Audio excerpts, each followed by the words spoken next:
Going on, BMFers? I'm standing here. I'm not sitting. I'm standing here doing some PTFE fittings. And I feel like I need to show you guys my way of doing these because I feel like it's way easier.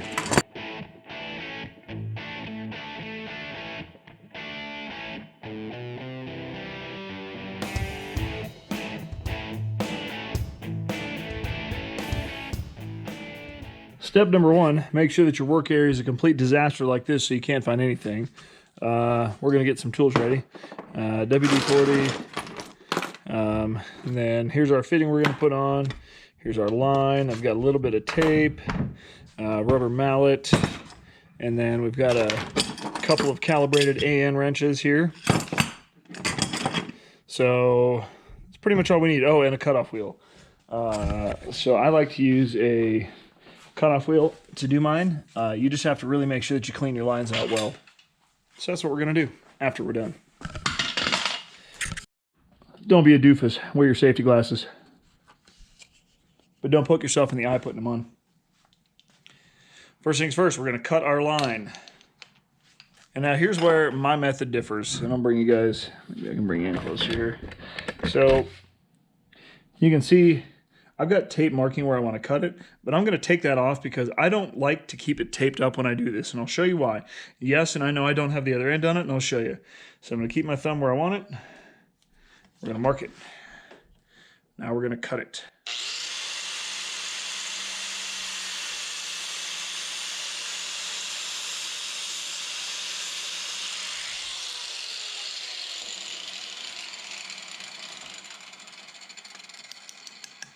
Cut it. Now we're going to do a little deburr. You can see there's a little bit of stuff right there. I'm going to grab my knife and just get some of those goobers out. That makes the plastic or the insert a lot easier to go in. So just get some of that out of the way from the inside so we don't have to worry about it. Okay, so there's that part. Now to put on the ferrule, or not the ferrule, whatever this piece is, the technical term for this is whatchamacallit. So to put this flare piece on, right, obviously you can't do it like that. I've tried taping it, and the reason I don't like to tape it before I make my cut is because then what happens is you get a bunch of tape goo from the cutoff wheel melting it. And with a bandsaw, it just rips this all to shreds. So here we go. We've got tape. We're just going to put a couple of wraps. Don't do too much here. All this is meant to do is protect your fingers. So we've got our tape on. There we go. Let's see if I can bring in really close here so you can kind of see what I'm doing.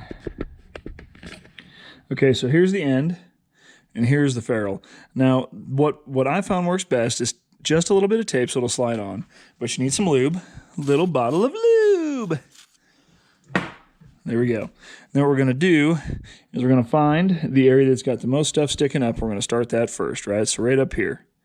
And then we're going to gently fold the rest in.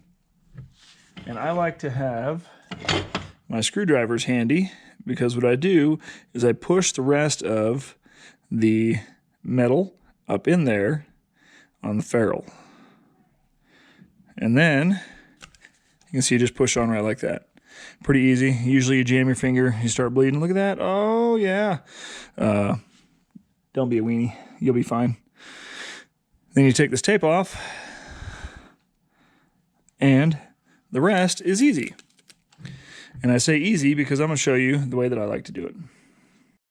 So with this next part, your goal is to get this piece around the PTFE. So I like to start it now. And this is where you might have to, from your cutoff wheel, you might have to trim back a little bit of stuff. Let me grab my screwdrivers. So sometimes you've got to come in here with your razor and trim a little bit of the PTFE off that's sticking out. Not a big deal. And the other thing you got to do is open up the stainless that's around it just a little bit so you can slide your ferrule in. You want to be really careful here that you don't pry back like this, because what you'll do is you'll poke a hole in the inside of that PTFE. That's not what you want. All you're trying to do is get some of these hairs out of the way so that you can get in there. And y'all know what I mean. Okay, there we go. So we've got most of his hairs out of the way, and I believe we'll be able to fit this right on there.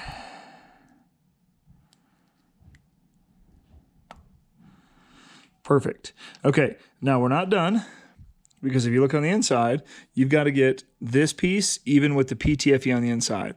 So what I like to do is just hold my thumb on here, a little bit of light pressure, and then so you can pry on this this metal piece without damaging it much. So you just kind of gently pull that braid back out of the way like this. And you just keep going around, doing a little bit at a time.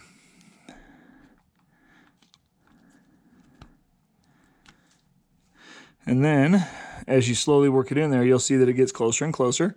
Just got to keep working it.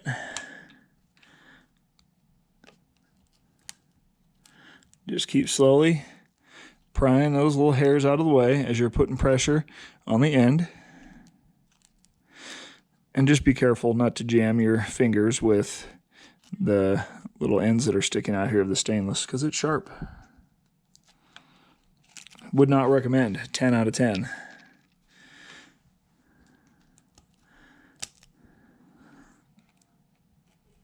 Be patient here, because this part is important. And you'll see that you start getting it closer. This is where my rubber mallet comes in. What I'll usually do is I'll hold on to it and just give her a little tap. Get on there a little bit more. I bought these little AN jaws from Summit for like 20 bucks. I'd highly recommend the set. They are really nice for doing this kind of stuff.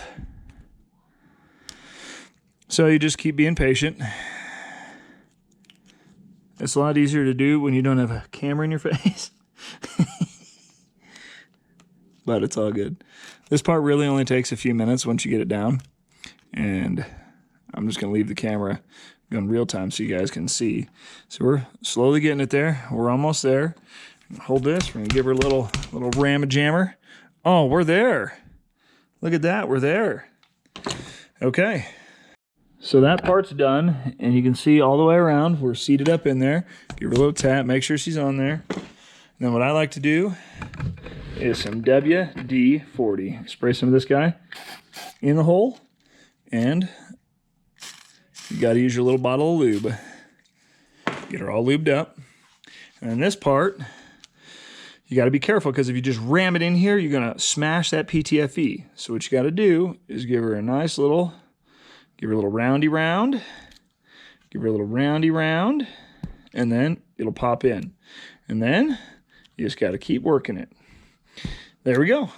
Boom. In place. Love it. Now, time to tighten her down. And this is where all you're going to do is pull this fitting right over the top of these hairs. Start spinning her on. Don't cross thread it though. That's no bueno. You don't ever want to do that. So I get it on there as far as I can by hand. Boom. And then this is my smaller AN wrench and my bigger AN wrench. And then you just go to Pound Town. Whoa, I kicked you guys. Got a little crazy. Tighten her down. And I usually tighten it down until the fittings are flush with each other. If it bottoms out before then, sometimes what you'll notice is you'll get some little hairs if you didn't get your stainless cut very well. You can get some little hairs of that braid stuck in the threads, so just be careful.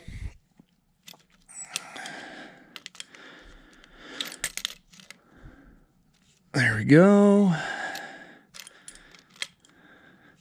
There we go.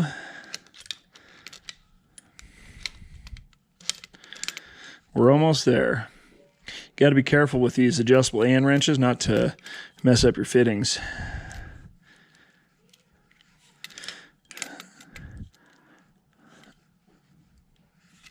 Keep going.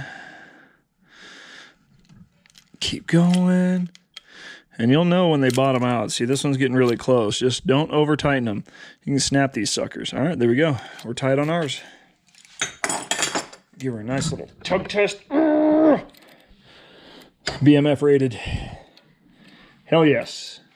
And then you've got to make sure that you blow this out. I usually use compressed air.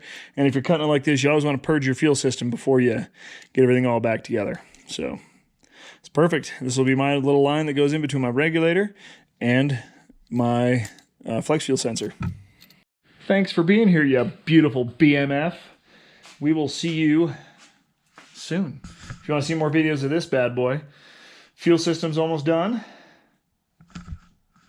Whole new engine setup, rebuild, all kinds of goodies. We're going to get the chassis sorted for 850s this Wednesday, so hopefully we can play with the big boys. Well, I guess it'd be the medium-sized boys now. Thanks for watching, guys. Drive fast, take chances. We'll see you next time.